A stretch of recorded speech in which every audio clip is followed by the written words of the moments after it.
Сингапурдың қазаққа қатысы қандай деуіңіз мүмкін. Қатысы болғанда да зор қатысы бар. Біздің қазақ екінші Сингапур болып қалмай ма? Ассалаумағалейкум, қалың елім қазағым, армысыздар алталаш, алдарыңызда Серікжан Біләшұлы. Сингапур синдромы немесе синофобия. Синофобияны қазақшаласақ Қытай қаупі, Қытай үрейі деген сөз. Ал Сингапур синдромы қазақтың санасына таң оғын бола қоюы екіталай.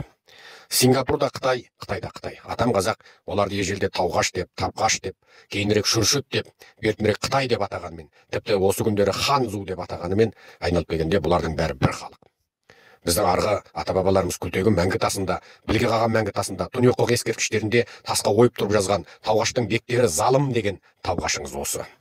Тауғаштың шайы мен шайысіне алданбаңдар деп тасқа ойып жазып кеткен сол ата-бабаларымыздың өсиеті бүгінгі күнде тұтас түркі қауымының жадынан ұмытылып кеткен сияқты.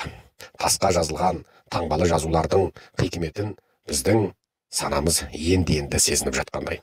Сингапур Қытай, Қытайда Қытай. Мейлі тауғаш, мейлі шүршіт аталсын, бұл қауым Қытай. Сингапурдың қазаққа қатысы қандай деуіңіз мүмкін. Қатысы болғанда да зор қатысы бар. Біздің қазақ екінші Сингапур болып қалмай ма? Бүгінгі айтайын деген сөзіміздің өзегі де, түйіні де осы. Жер бетінде бір мемлекет бар, ол тәуелсіздігі үшін күреспей-ақ тәуелсіз болды. Ол тіпті біз тәуелсіз болмайықшы деп жанталасты. Оны өзге елдер, сен тәуелсіз бол, сен өз алдыңа мемлекет болып өмір сүр деп, әлгілерді зорлықты түрде тәуелсіз ел қылып тастады. Ол ел Сингапур. Адамзат тарихында Сингапурдың тарихы таңғажайып. Әрине, көп қазақтың назарында Сингапур оңтүстік шығыс Азиядағы құрттай арал ел, бай, бақуатты, батыстық өркениеттегі демократиялы қуатты ел. Бірақ қайғырынан айтсаң да, ол Қытайдың елі. Сингапурдың тұрған жері негізі Қытайдың жері емес еді. Ол өздерін Малай деп атайтын мұсылман халықтың жері болатын. Оңтүстік шығыс Азиядағы Малайзия, Индонезия, Бруней үшеуі бір текті халық. Бәрінің айтатын тілі Бахаса деп аталатын тіл, өте жақын, бір-бірін аудармасы түсінетін бір текті халық, бір ұлт.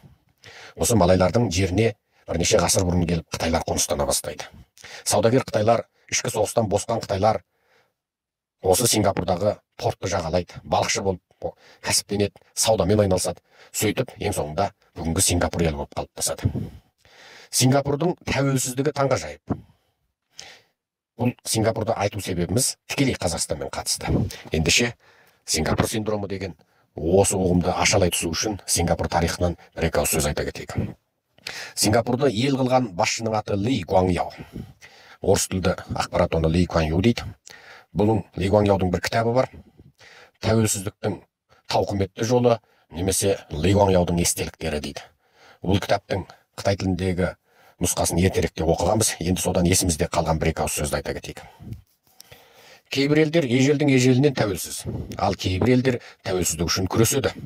Сингапурдың тәуелсіздігі оның шекесіне зорлықпен таңылған. Сингапур үшін алып айтқанда 1965 жылдың 9 тамызы ешқандай да бір құттықтарлық күн емес еді. Біз ешқашан тәуелсіздік үшін күрескен емеспіз. 100 миллиондаған Малай және Индонезия мұсылмандары жасайтын 30 мың аралдың ортасындағы құттай ғана қытайлар жасайтын аралдың дербес және тәуелсіз өмір сүруі адамның ақылына сыймайды деп жазады Ли Куан Яо.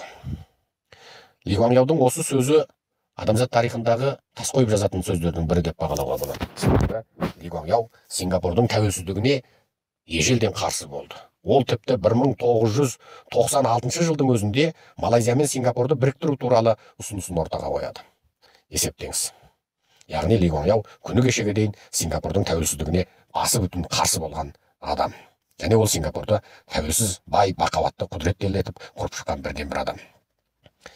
Сингапур не үшін тәуелсіз болды? Себебі Малайзия оны талақ етті. Кәдімгі шариғат жолымен айтсақ, сол талақ етуге ұқсаңқырап қалады. Себебі Малайзияның сол кездегі ақылмандары, саясаткерлері өте бір таңғажайып шешім қабылдайды. Олар үшін алған кезде ата-бабасынан қалған, мұраға қалған жерді сақтап қалу, немесе Қарақытайды қара құртша қаптатып алу деген екі таңдаудың бірін таңдау алдарына ұсынылды. Малайлар амалсыз қалды. Жерді ойласа, онда Сингапурды құшағында алуы керек. Себебі бұл жер ата-бабасының жері. Ал ертең Сингапурдағы құжынаған Қарақытайдың тұтас Малайзия жерінде емін еркін жүруін немесе Малайзия азаматы болып өмір сүруін ойлағанда оларға Сингапурды тәуелсіздендіріп елден бөлектеп тастау деген таңдау алдарына қойылады. Сол замандағы Малайзияның басшылығы, саясаткерлері таңғажайып шешім шығарады. Адамзат тарихында болмаған, ешкім мұндай ерлікті жасап көрмеген осындай бір шешімді Малайзияның атқамінер азаматтары қабылдайды. Шынында да ол кезде Сингапурдағы құжынаған Қарақытайды Малайзияның тұтас халқына қосып, олардың ортақ есебін шығарғанда, Малайзиядағы қытайлардың үлес салмағы әлдеқайда артып кетер еді. Ол ертең сол жердегі малай халқы үшін үлкен қауіп болар еді. Ол кездегі санақты білмеймін. Мен осыдан бірнеше жыл бұрын бірнеше мәрте Малайзияға және Сингапурға барып қайтқанмын. Сол кезде Малайзияның мемлекеттік санағында қытайлар 26% ұстайтын, үнділер 13% ұстайтын, 39% басқа қауым, ал Малайзияның мемлекетін ұстап тұрған тұрғылықты байырғы халық малайлар сонда 61% ұстайтын. Бұл енді мемлекеттік санақ. Бірақ Куала-Лумпурда және Джохор-Бахор штатында, тағы басқа Малаккада болған сапарларымда менің байқағаным, Сингапурдың тұтас орта шағын бизнесі, ірі өндірісі, қызмет көрсету саласы тұтасымен қытайлардың қолында екен. Осыны көргеннен кейін мен анау ертеңнің ертесінде Сингапурды бөлектеп тастаған малай басшыларының ерен шешіміне, ерен ерлігіне таңырқамастай. Сингапурдың Қытай екенін айттық. Ли Куан Еудің тарихындағы үзіндіні тағы бір мәрте қайталайық. Кейбір елдер ежелден тәуелсіз, кейбір елдер тәуелсіздік үшін күреседі. Сингапурдың тәуелсіздігі оның шекесіне зорлықпен таңылған. Сингапур үшін алып айтқанда 1965 жылдың 9 тамызы ешқандай да бір құттықтарлық дата емес. Біз ешқашан Сингапур тәуелсіздік үшін күрескен емеспіз. 100 миллиондаған Малайзия және Индонезия мұсылмандары жасайтын 30 мың аралдың ортасындағы қытайлар жасайтын құрттай аралдың тәуелсіз болуы кісі ақылына сыймайды. Міне бұл Ли Куан Еудің сөзі. Қарақытай қаптаған осындай бір сұмдық елді бейне денесіне өскен рак клеткасын немесе қатерлі ісікті кесіп алып тастағандай алып тастап, сен бізге керек емессің, өз алдыңа тәуелсіз күн көр деген малайлардың шарасыздығын ойлағанда, осы тағдыр ертең қазақтың басына келмей ме деп ойлауға мәжбүр боласың. Және осы ой басыңа келгенде өне бойың бір етеді. Тіпті шекеңнен тер шығады. Тұтас шығыс оңтүстік Азияны Қытайдың жаулап отырғанын білеміз. Таиландтың 2 реткі премьер-министрі Қытай болды. Кәдімгі Қытай. Ағасы Ташин, қарындасы Йиңла 2 мәрте Таиландтың премьері болды. Мьянмардың Гоган деген штаты тұтасымен Қытай. Ол тіпті Мьянмардың орталық үкіметіне бағынбайды. Ол жерде Қытай мобайл ұялы телефон сервисін қолданады. Қытай телеком үйіне тұрақты телефон орнатады. Адамдар юанмен есеп айырысады. Аты Мьянмар болғанмен заты Қытай болып тұр. Камбоджаның тұтас билігі, тұтас элитасы Қытайдың қолында. Ал Вьетнам Қытаймен арадағы соғыста сол жердегі қытайлардың, этникалық қытайлардың Вьетнам билігіне таласуынан шықты деп айтуға болады. Малайзияның мемлекеттік санағында 26% Қытай. Ал Индонезияда 1997 жылы индонезиялықтар менен сол жердегі тұрғылықты қытайлардың ортасындағы үлкен қақтығыс, қантөгіс болды. Ары қарай жалғастырсақ, тұтас шығыс оңтүстік Азияны адақтап шығуға болады. Яғни тұтас шығыс оңтүстік Азиядағы бір ғана мәселе бар, ол Қытай демографиясы мәселесі. Яғни тұтас шығыс оңтүстік Азияны, оңтүстік шығыс Азияны құжынаған қара Қытай өздерінің меңгеруіне, контролдауына алып алғалы қай заман. Экономикасы менен, демографиясы менен. Міне біз айтатын Сингапур синдромы деген осы. Яғни Қытайлар бір жерге барады, ақырында азаматтығын алады, сол жерден біртіндеп жер сатып алады, құрттай өндірістерін бастайды, өнеркәсіптерін бастайды, дүкендерін аша бастайды, инвестиция сала бастайды.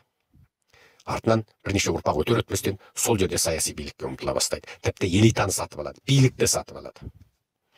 Міне Қытай осындай халық. Тұтас оңтүстік шығыс Азия түгілі Малайзияның өзінде элитаның біраз бөлігі қытайланып үлгерді. Тұтас Африка бүгінде қытайша үйреніп, Қытайдың қызыл әндерін жаттауда. Тұтас Африканың элитасы Қытайдың қолжаулығы болды. Қарызға белшесінен батты. Еуропа Қытайдың бір өңір бір белдеуіне қарсы Еуропаның 27 мемлекеті қол қойды.